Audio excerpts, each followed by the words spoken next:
Lighting. Hints on lighting.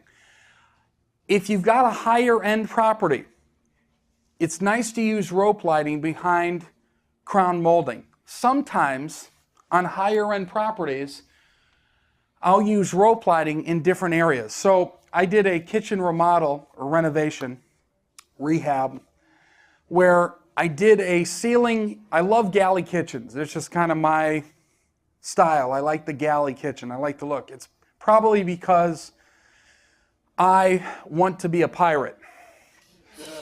Did anybody hear my pirate jokes last night? Did you hear them? Yes, you did hear them. Yeah, you liked them. Penny, you guys want to hear a couple of them real quick? Okay, just because we're on camera. Penny, come on up here. Now, Marco, this is if Penny was single, and if she was at, maybe at the library or store. Ask Penny about her horse joke. She got a very nice horse. Okay. So if we were at a bar, this is a pirate joke, and I say, "Hi, Penny, how are you?" I'm good. Face the crowd. "Hi, Penny, how are you?" Good. "Listen, Penny, if you were a pirate, would you want your parrot on this shoulder or this shoulder?" Anyway, so for those of you that are not extroverts, that might work for you tonight. If you're looking to do some networking, give them that pirate joke, right? That's a good one. Or Pierre. You want another pirate joke? Pierre, what's a pirate's favorite letter? Shh. R? You think it's the R, but it's really the C. Thank you. I'll be here all week. Please, that was so weak of an applause. If you don't really mean it, don't do it. So, I like the galley kitchen. I like that style. And one of the renovations I did was I created a dome ceiling in the galley, and I did a textured paint, and I told them that I wanted it to look like burnt pizza all the way around. So you have the beautiful orange, yellow, browns. It looked like a burnt cheese all the way through it. It was absolutely beautiful. And then what I did was it was beautiful. I took crown molding and I turned it upside down, and I hid rope lighting behind it, and it lit up the dome, the burnt cheese. It looked awesome. And did you know the reason I picked those colors, by the way? Those colors, yellow, red, orange, brown. Why? Because they spark an appetite. If you look at the fast food restaurants, typically they're red, yellow, orange, because of that reason. From a marketing aspect. Anyway, I'm getting a little detailed, but that's true. So you can do a lot with rope lighting. Again, it's appropriate to that house. On lower end homes, I don't know so much if I would put rope lighting up as I would put maybe the pucks under the cabinets, or I would definitely put those power light switches or strips in work areas in the kitchen, maybe above the sink, by the stove, something like that, okay? Can lights. Again, can lights have a tendency to be warm. If you're in a smaller area and you put 3 or 4 can lights, it will make a place like a kitchen, an area that's already warmer, hotter. So you don't need that. So maybe choose another type of light, like a fluorescent or maybe LED lighting that they're all going to now, that might not produce that type of heat. Yes? If you use one of those compact fluorescent bulbs, which they make them to look like a pot light so that you're not seeing the swirly thing, then it's not going to get any hotter. That's right. They make the fluorescent bulb that's curly. You can do that, but they're... No, you get them in a pot light type bulb, but they are the CFL. They look the same as a regular. But you don't see the... You don't see the swirl, right. And they don't heat up. That's right. That's right. But also, they're going to LED lighting, and it's kind of weird when you look at them at first. It does produce a different type of light. It does produce a different type of light. So, based on the aesthetics of it, find out what's appropriate, see what looks the same. But yes, you can go to those fluorescent ones and not know a difference. Okay? Yes? The LED ones are not getting the amount of hours out of them that the manufacturers say, though. They're lying. Is that what you're saying? They're lying? Paying a lot of money for a bulb, but it's not going to last. Okay. As long as they're saying. John,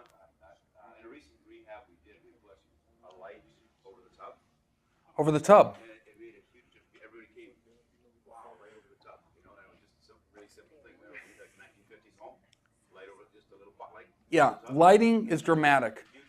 It makes a huge difference, you're right.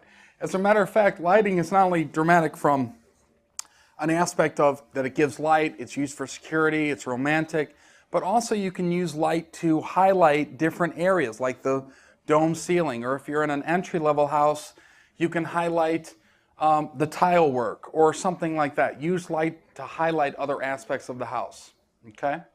Outside lighting or specialty lights. It would be very inexpensive to light that house up at night. Maybe security with floodlights, but maybe you've got some landscape lighting that goes on that highlights the corner or the brick of the house. It makes a dramatic difference at night. Again, encourage your buyer and or your renter to drive by there at night, okay? Makes a big difference. Penny, okay, your phone's going off. We should have a rule. It's an alarm. Do you guys recommend setting a rule? Here's what I say. Here's what I say we do. You tell me if you agree. If somebody's phone goes off, we have them come up to the front and they sing, "I'm a Little Teapot." What do you say? Who's with me? Should we vote that in? Okay, you've heard it and we've got this on camera. If your phone goes off while we're in session, you have to come up and sing "I'm a Little Teapot."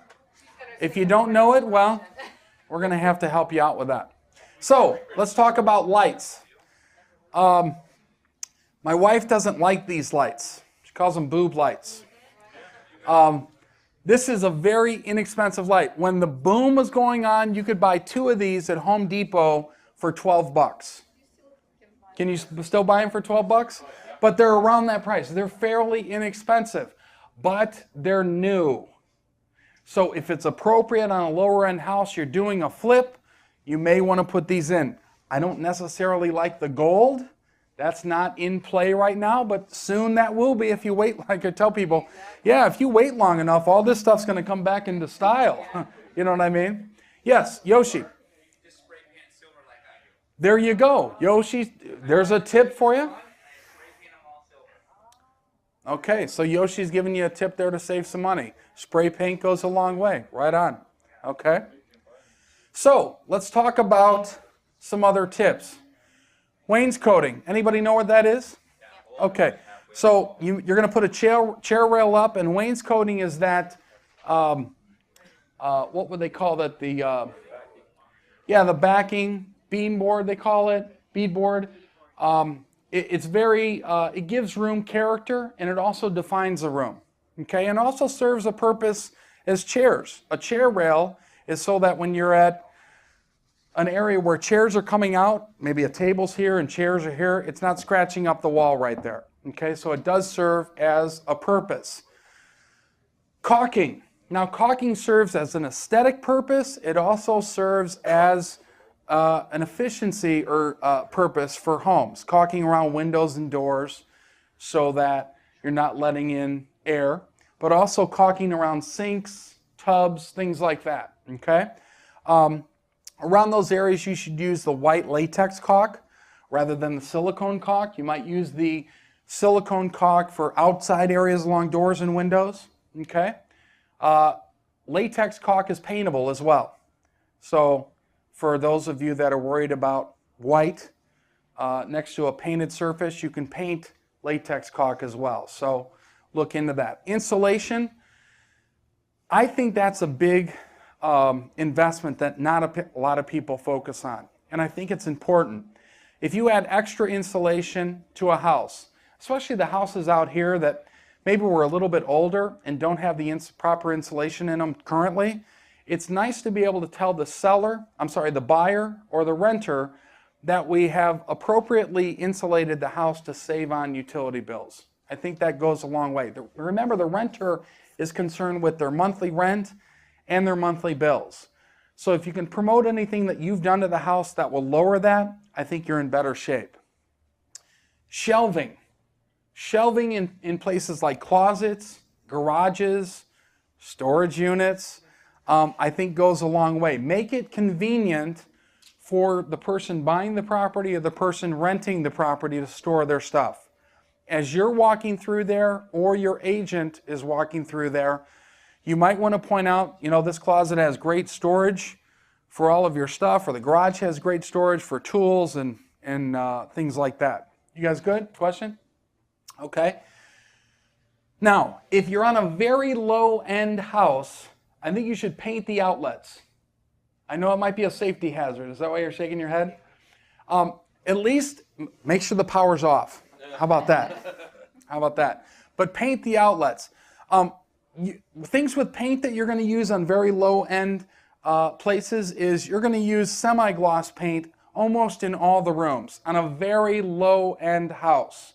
Okay? It's easier to clean, and you know, it just makes a fresh approach when someone's moving in there, typically for a rental. Now that's typically for a rental, maybe not something for sale. Question or statement? He's shaking his head because he's an electrician, and he's saying that that's a safety hazard. Make sure that the power is off. I understand what you're saying. 85 cents a piece, I would say. Very low end, like very low end. One step above a cardboard box, okay? All right? Notice I put if very low end here, okay? Paneling. A lot of times you'll walk into a house and it's got paneling. You know, the wood paneling. Did we see any of that yesterday? Yeah. Now that's going to come back in style. It's so groovy. Yeah, so that's going to come back in style. I walked into a house, we were in, was it Tampa? We walked into a house and it looked like they had put this paneling up in the 70s and left the room and didn't touch it. It actually, as much as I don't want to say it, was actually pretty good looking. And I thought as I walked in that room, I said, you know what? This will come back into style. We should do the same. You should do the same? Yeah. He wants paneling. Let him have paneling. It will come back into style. I know it looks inexpensive, but there was something about that particular room. If you don't like it, you can paint it.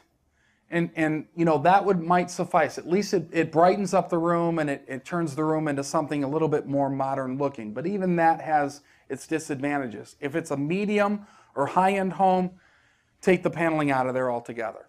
Okay? Texas has a lot of it. Texas does? Yeah. Okay. Take out railing. Now, you might have railings in your house that, I don't know why I stated it that way, but you might have railings in your house that are a little bit outdated. First of all, if there's a railing there, there's probably a railing there for a safety reason. Okay, so make sure that it's a safe, secure railing. Number two, consider painting it if it's kind of out of place, or maybe it's wrought iron.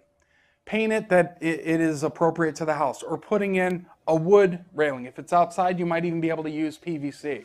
Okay, so make sure you look at that, make sure what's appropriate to code as well in that area. Okay, sometimes you'll change out that railing, and I think it's 4 inches that you need between each one pretty much in every municipality. There's railings that they put in the 70s that were 6 inches. So that might be against code today. So if you're going to change those out, make sure you're aware of what code is. Skim and retexture. This is a drywall situation. When you've got drywall repair, you're either going to patch it, skim it. Sometimes they'll have on the ceiling, if there's issues, they'll popcorn the ceiling. So you might want to look at that. That kind of gives it a neat look and it hides some of the faults in the drywall work, right? Especially if you're a poor drywall person, which we don't have over here, right? You've been doing drywall for how long? Since 1986. Holy cow. And your knees are shot, you said? No, but Everything everything else is. else is shot? Do you walk up, do you use the stilts? Yeah, those are cool. They freaked me out a little bit though. They used them as a Halloween costume. There was a guy walking down the street with stilts on, and it was just, he had a crazy mask. It frightened me.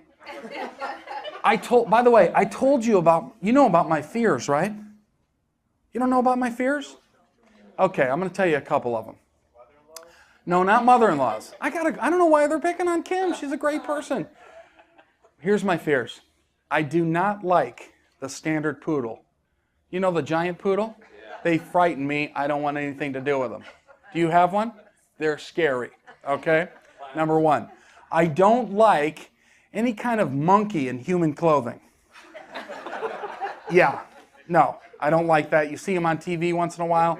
Do not like them. I know I've got issues, like you don't. Anyway,